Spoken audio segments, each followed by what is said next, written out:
So the global imbalance has improved, if you wish. The situation has improved, but very slightly, because the government was able to borrow instead of the private sector. But if you look, as I'm going to show you, at credit from the bank sector to the private sector in the US, then you see a very sharp cutback there and in other countries. So a credit sudden stop, intuitively, is a large cut in credit flows. And the emphasis should be flows, by the way, because typically when people look at credit, they look at stocks. There are some economists, for example, in the United States, that have argued at the beginning of this crisis that there was nothing really bad going on with credit, because they look at stocks. So what you see in the US is that credit continued going up during the early phases of the crisis.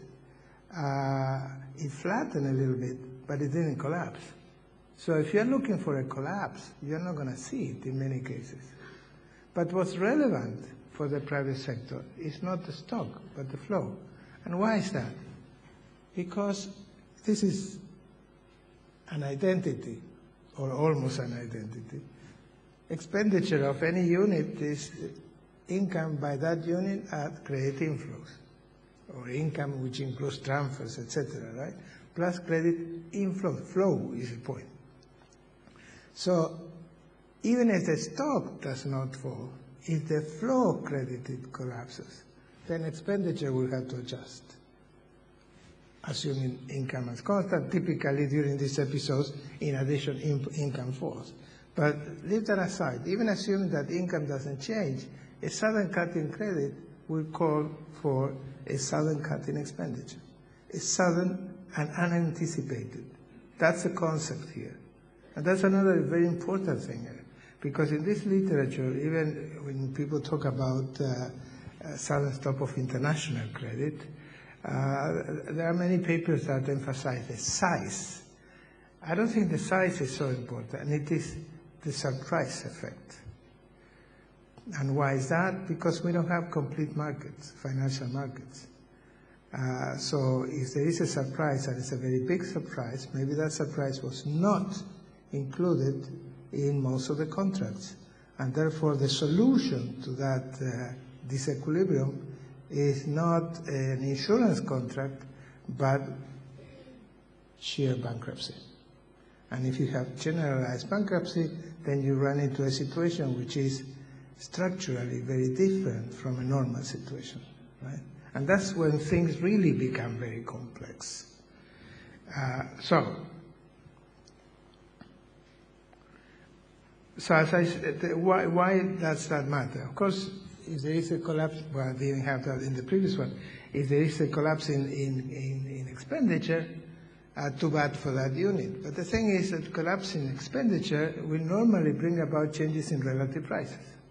For a country, for example, if there is a collapse in credit in expenditure, that will fall on tradable and non-tradable goods. That would fall on the construction sector, real estate, and relative price of real estate will collapse. And if the collapse is big enough, then and there is no insurance contracts behind that, then the borrower won't be able to repay, or will not have the incentives to repay. And that brings about an impact on the other sectors. This is sort of a multiplier effect there. So that is the big complication, the big changes in relative prices that this brings about. It, for example, lowers the collateral values, and which lowers, therefore, investment growth, and may generate deep depression. So in the final analysis, if this, and an episode like this, that is generated by this sort of bank runs, quote unquote, that takes everybody by surprise, that is large enough, that causes ulterior effects that brings about bankruptcies and so on, that episode will be seen by the public as something that struck from the blue, and economists will be taken by surprise, and the general feeling will be probably panic because you don't have anybody who really knows why this is happening. And since the thing becomes so complex, you simply don't have the information. And you know that very well. I mean, I'm just repeating what we all have seen, but trying to rationalize it with something like that.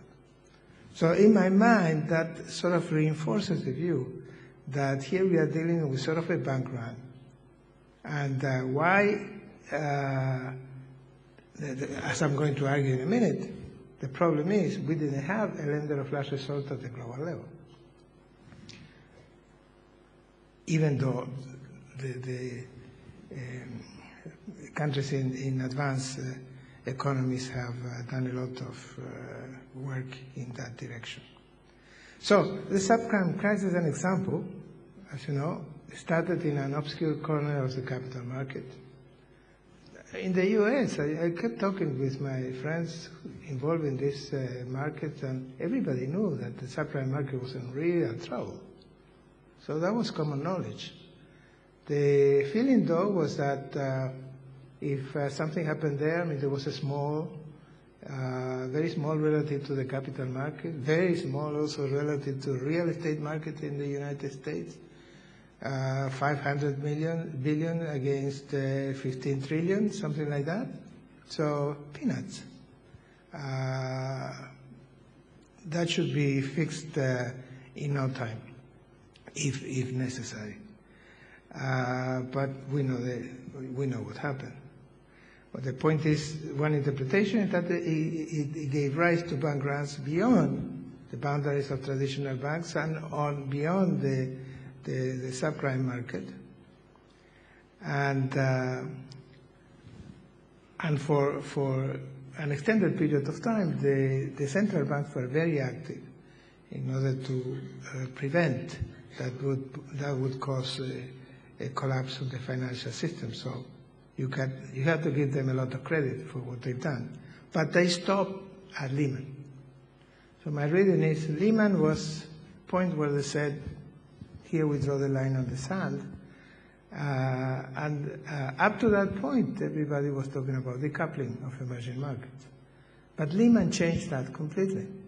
That's completely in line, that's very much in line with the view that I want to press here, which is the bank run view. If you have a lender of last resort, you have problems, obviously. The effects on the real sector will be noticeable, but the situation will be somewhat under control compared to one where you let a big bank fall, in which case you give the signal that the lender of last resort is not there anymore.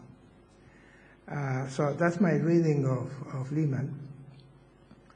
When Lehman happened, the credit challenge stopped spread to emerging markets. That's when the emerging markets were hit, by the way. And that's very interesting, really. That's something that I'm sure will occupy for many years to try to understand. Because the early phase of the subprime crisis had no negative effect on emerging markets that were in good shape. And I will talk about that in a moment. Not in Central Europe, not in Iceland, obviously, but in Latin America, in Asia. In fact, the problem was the opposite. Funds started to flow even more to those regions because there was a sense that there was decoupling here. But Lehman changed that all of a sudden. And as a result of Lehman, which is another very interesting phenomenon, because Lehman is a financial shock. Why should Lehman have an effect on the whole world? I mean, Lehman was big, but why would it have an effect on the whole world? And we see from here that in advanced economies, growth rate in 2009, which is after Lehman,